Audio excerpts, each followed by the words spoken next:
Please subscribe and don't forget to press the bell icon to get notified whenever we upload a new video.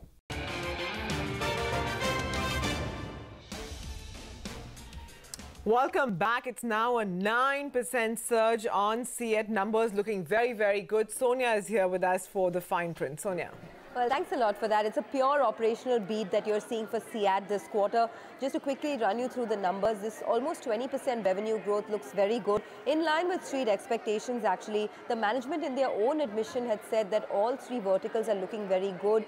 The OEM sales have been quite good. Replacement demand has picked up particularly. And truck and bus radials, which is their mainstay, the business is growing very well. In fact, they even told us about a capex plan of 4,000 crores the last time we spoke to them. On the margin front, remember, raw material prices have gone up, crude derivatives have risen, but most companies that have pricing power like Ceat have been able to pass it on in terms of price hikes, and that's what Ceat did in the quarters gone by. That's the reason they were able to maintain their margins. In fact, the margins are up 660 basis points at 10.3% and a good surge in EBITDA as well. The management has pointed out in the past that in the last 6 to 9 months, the demand for truck and bus radials has been extremely robust, but now they're seeing an increasing demand for the two-wheeler space as well, because of which they've outlined that huge 4,000 crore capex plan. So it seems like, it's firing on all cylinders for them, and they've managed to sort of pass on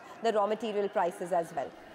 All right, Sonia, thanks very much for that. Let's in fact stay with the auto space. Bajaj Auto, that's a stock that's actually taking it on the chin today. The Q1 earnings that came out just a short while back looking on the weaker side. Revenue, net profit, EBITDA, all of it is below estimates, and it's a drop in realizations that has actually hurt the earnings this quarter. Kevin Disa, the President Finance at Bajaj Auto, now joins in. Mr. Disa, good afternoon, sir. Looks like a tough quarter for you, and the big disappointment looks to be realizations, especially on the domestic front. What's the trend now for FY19? How do you expect realizations to move from here on? Well, I don't think it's been a bad quarter at all. If you look at it and analyze the numbers in totality, I would personally think it's a very good set of numbers. Let's look at the individual business verticals. If you look at the exports, you see that we have grown by about 31% in totality. If you look at motorcycle domestic, we have grown by 40%.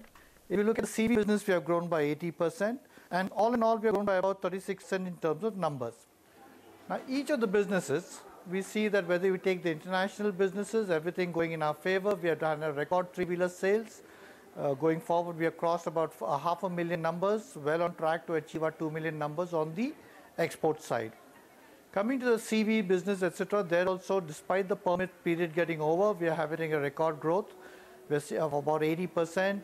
We see the run rate of about 100,000 coming per quarter. So again, well on track to achieve our annual target of 375,000 numbers. Now, as you know, historically, we have been a little lagging behind in the domestic motorcycles, but there again, we have seen, as against the industry growth of 19%, we have grown by about 34%. So all in all, I would say that this has been a very good quarter for us, both at the top line basis.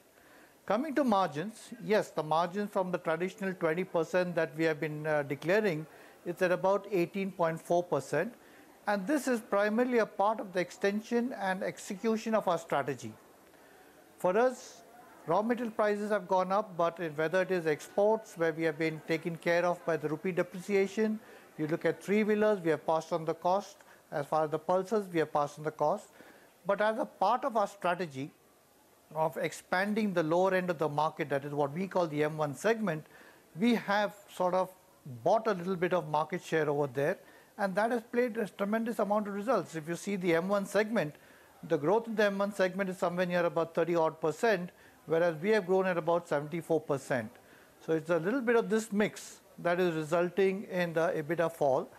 But if you look at it in totality, the sales turnover has gone up by about 36-odd%. The EBITDA in absolute terms has gone up by 37%. So very frankly, I am very happy with the results. And yes, the margins to that extent has come down from the traditional 20%. But the two business verticals, whether we talk of export or whether we talk of CV, maintain the margins that we have seen. Okay. Kevin, hi, good afternoon. This is Sonia here. So will you continue to grow market share at the cost of margins? Yes, and is it fair to assume that by the end of FY19, you may not stick to that 20% margin guidance that you've been holding on to for many years? Let me put it this way, that we have always been saying that the margins of about 20% was something that is maintainable. But the 20% margin that we talk about is a cumulative result of the business performance of each of the verticals. In this year, we see the domestic motorcycles performing far better than the other verticals in terms of top line growth. And hence the weighted average of the margins at the company level will come off. Having said that, our focus will continue to be showing in terms of at the M1 segment, we will go more aggressive in terms of pricing. We will go in more aggressive in terms of gaining market share. This will be definitely at the M1 segment, which by and large forms about 15% of our turnover. As far as the sports segment is concerned, the three-wheeler segment, the spares, etc., which is about 86% of our turnover, will continue delivering the margins that we desire. Okay, so just to develop on that point a bit more, you said margins at the company level will come off. Are we looking at it to fall below the 18% mark that you've hit this time, or will you stay within that 18 to 20% band, and will you continue to give more discounts, especially in the entry-level segment, as you have been doing this in the past? No, I don't. We don't forecast margins of 18-20%. Like I said, that even in today's situation, let us say state score at about 18.5% today. If the domestic business grows at 50% and export goes at 10%, automatically the 18% comes off. Okay, all right. So the 18% margins come up. Just one final question from my end. On the domestic side, you have been sort of trying to push a lot of your products with by sort of offering discounts, etc. You spoke about the 2 million export target in terms of volumes.